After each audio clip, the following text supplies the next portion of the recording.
Hello and welcome to the Illuminate podcast. I am Brian M. Truskowski with Illuminate, and today my guest is Michael Lee. Michael Lee is a movement artist, a movement teacher, and a movement therapist. He works on stage as a mime, and he's actually studied with Marcel Merceaux. He teaches the art of physical acting to actors, figure skaters from around the world, and including some of his clients have won consecutive gold 3 years or 3 Olympics in a row, actually, which is amazing. And I think you said silver too. Using Spacial Dynamics, he works with patients at the Rudolf Steiner Health Center in Ann Arbor, Michigan, teaching healing movements to aid their recovery and growth. And at his farm home near Stockbridge, Michigan, he works and plays with his horses, teaches movement through handling, riding, and driving them. Welcome to the show, Michael. Thank you for being on as a guest today. Thank you, Brian. Yeah.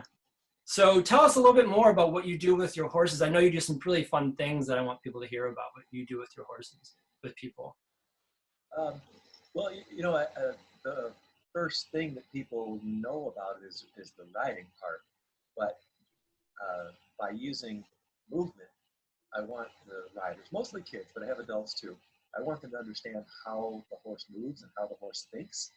And so when I play with the horses, I'm moving with them. I don't like to use any terms like horse whisper or anything like that, but I'm using the horse's language, things that they understand, like pressure, that I move them around. And sometimes it looks like I'm dancing with them. So by doing that stuff, I'm teaching other people before they even get in the saddle how to move with the horse, get the horse basically to pay attention to them. It's kind of simple that we want ourselves to go on the back of a horse, which is not natural to the horse. Not on the bottom, on the top, right? Yeah, right? It's not natural for a horse to have something on its back. That's a predator, right? And so if we get the horse to trust us in that way, that we're okay, we're also a leader, and we move with them, that's what it turns out to be. It's a good relationship. And the horse is usually much more pleasant and agreeable to ride when we do what we call groundwork first. Nice. That's great. Yeah, I mean, there's a whole language inside of that. And I've seen you, like, you're standing on the horse itself and you're riding, doing a Buck Rogers sort of thing. I mean, it's amazing to see what you've done. So, yeah, that's great. All right. So you ready to pop into the questions? Yeah. All right. So the first question is, what are 3 things that you want to share with the world that you don't feel you hear the world talking about very much? Well, I want to preface my answer by saying I'm not living in the shoes of people who are on the front line. I'm not dealing with an emergency. I haven't lost anyone. So I want to say, I'm really very blessed and lucky that I don't live in a major city, that I can isolate out here in the countryside. So the people who are on those front lines are living a different existence that I'm blessed to live, and I thank them for their work. So I think one of the things that has stood out to me is that when the government leaders, whoever speaks about the economy, it's always on these big numbers, the big numbers of how many people are employed or unemployed, or what the stock market is doing. The thing that I think about is that economy is personal for each one of us. Your economy, the important part is whether you can pay your bills, whether you got your income. And so personal is what anybody's economy is. And I deal with that in ways that I always, even before this issues going on right now in the world, even before this, trying to connect with people more through bartering. For instance, I get my milk and my eggs from a friend. I get meat from another friend. I'm buying my vegetables right now. I'm using money. I'm also connecting with people a lot more directly. I trade sometimes for my riding lessons. Things like this that are important, that we don't just hurry to get back to consuming. That's one of my concerns I have. Is that we're so hooked into buying, we just take it for granted that we're buying something all the time. We can just run to the store, all that kind of stuff that we seem to take for granted. But that's what I hope, and that's kind of what I want also people to carry forward. Right. When we get back to so-called normal, is look how much we actually are doing without, and we're okay. That's one thing that I think about, that I hope people will take to heart. Absolutely. Yeah.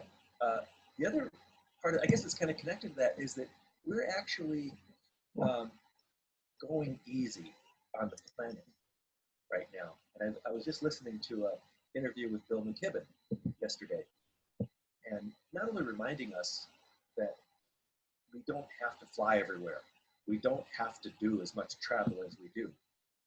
We're actually, some people are talking about this, but we are going easy. We're not driving.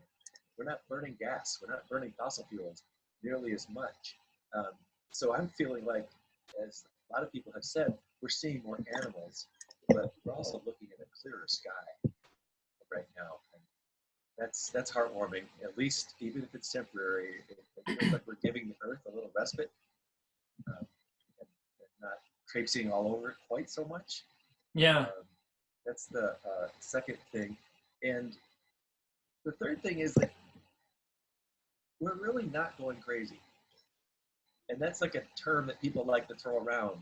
You know, we say, "How are you?" And you say, "Well, I'm going crazy. I'm going stir crazy," whatever it might be. We're really not going crazy. I don't think. I mean, some people might be, and I don't want to take anything away from them. But if we can slow down, I know that I'm trying to meditate more. I have friends doing this as well. People are singing more. We're doing things that it feels like to me are, well, for lack of a better term, real. We're doing things that are really important to us. We have this time, not just cleaning your closet, but you're taking a walk.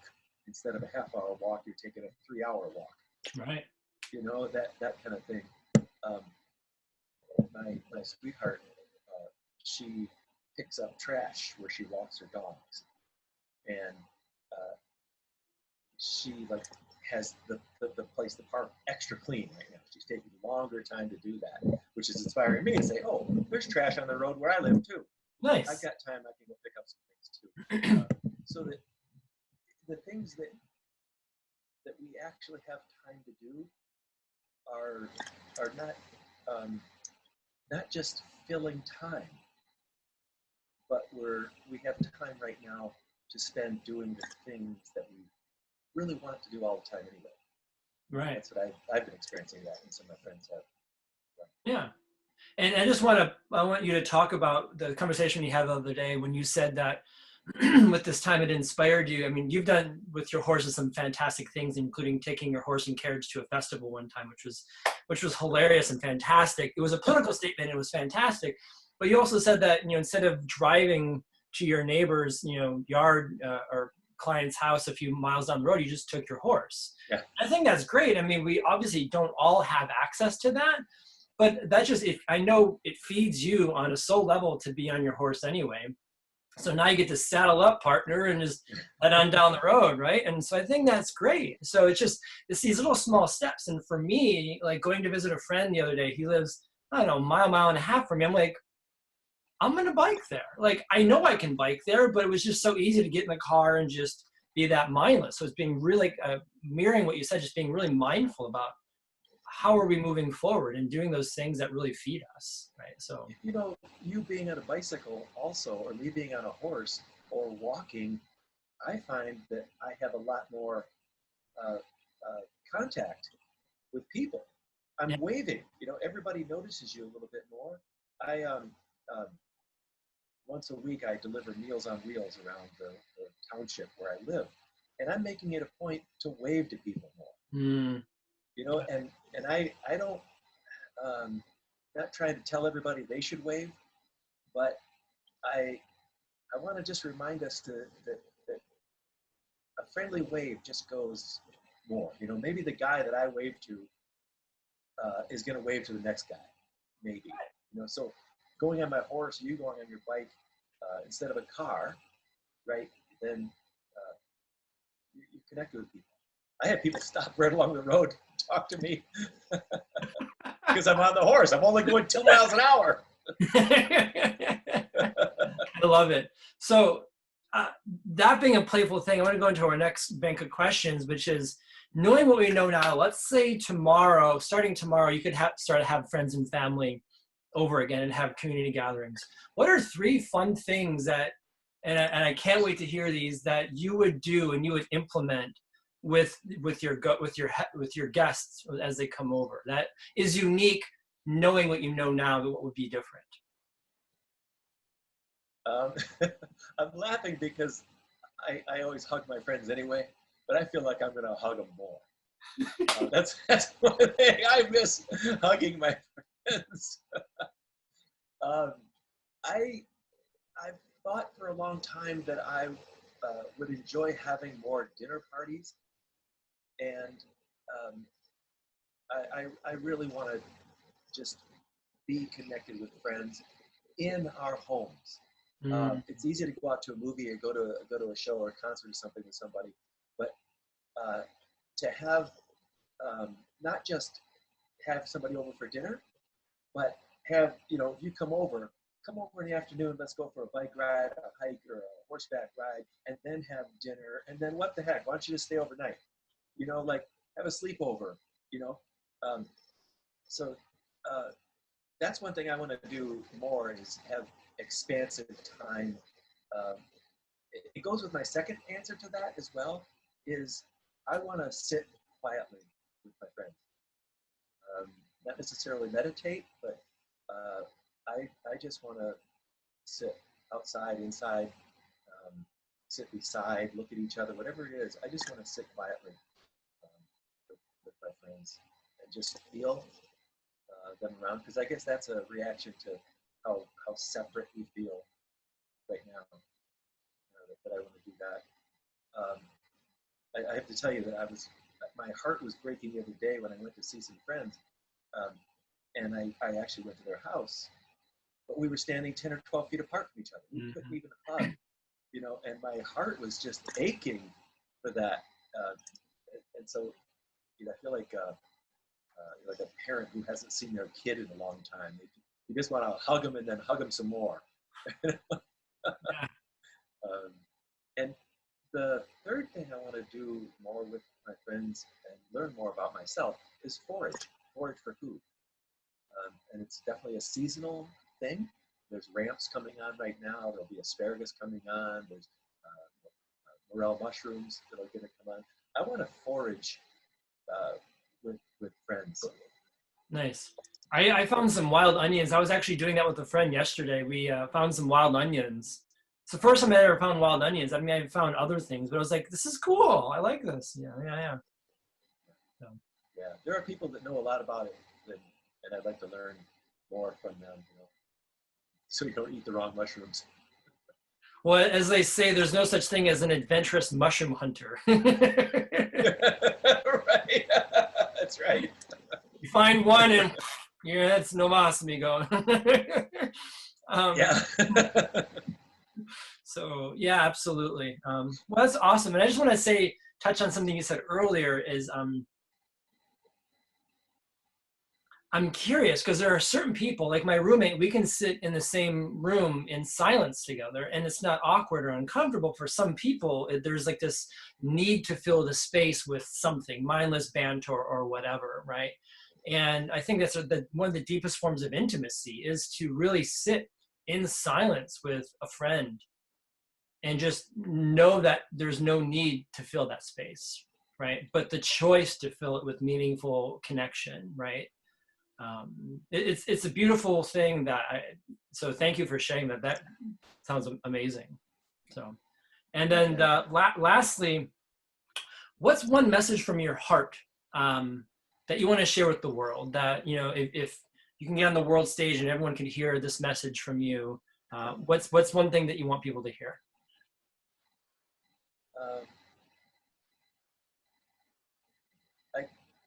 I wrote something down about this, is to remember, I guess, how precious we are to each other. Mm.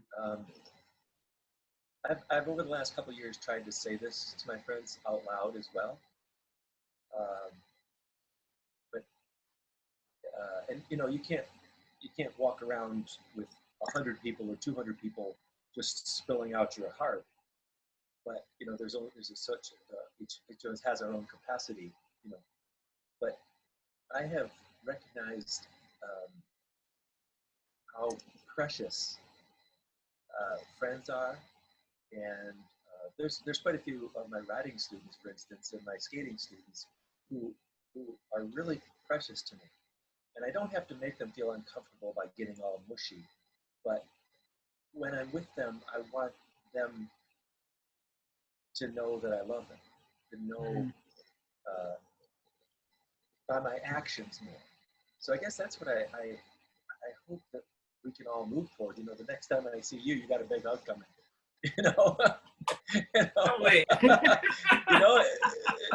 like I don't want us to hold back so much. Yeah. With our heart, with our emotions. Yeah, absolutely. I feel like that's what this has created. Like I was saying on another podcast, is it's that perspective, right? We have a completely different perspective now, especially around connection, where we took it for granted, right? And it's that you don't know what you got till it's gone, right? And that sort of space, it's like, oh my God, I really miss connection and this, that, and the other. And so, yeah, we're going to have a lot more value around connection, I think, after this, right? I hope so. After all this, right? So, I just clarify this as you're speaking. You just gave me one other idea: is that I don't need to overpower my friends or people I know with this emotion I feel.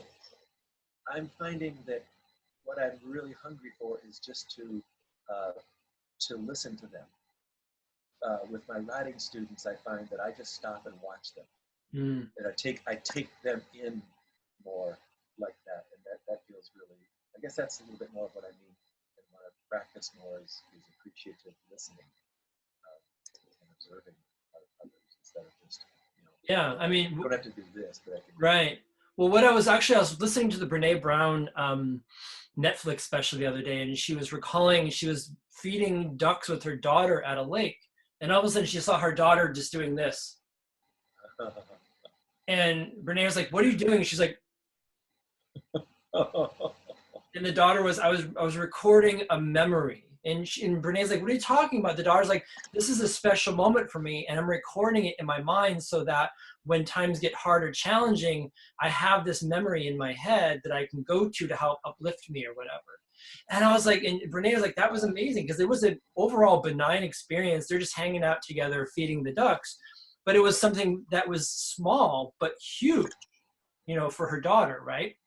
And so, taking those memories, I think one of our friends will sometimes go and like push their nose and like to take I don't know, I've seen Miriam do it a few times where she'll push her nose to take like a mental photograph of like this. And it's like this cute way of like, okay, this is important to me. I want to anchor this in. And I think now, especially for me, it's those small things, the presence, being present fully in each moment, and the gift. It's a present moment. It's a present, right? It's a gift, right? To be fully present in those. So absolutely. So I love how you're even extending that to your time with your clients. So that's great. Nice.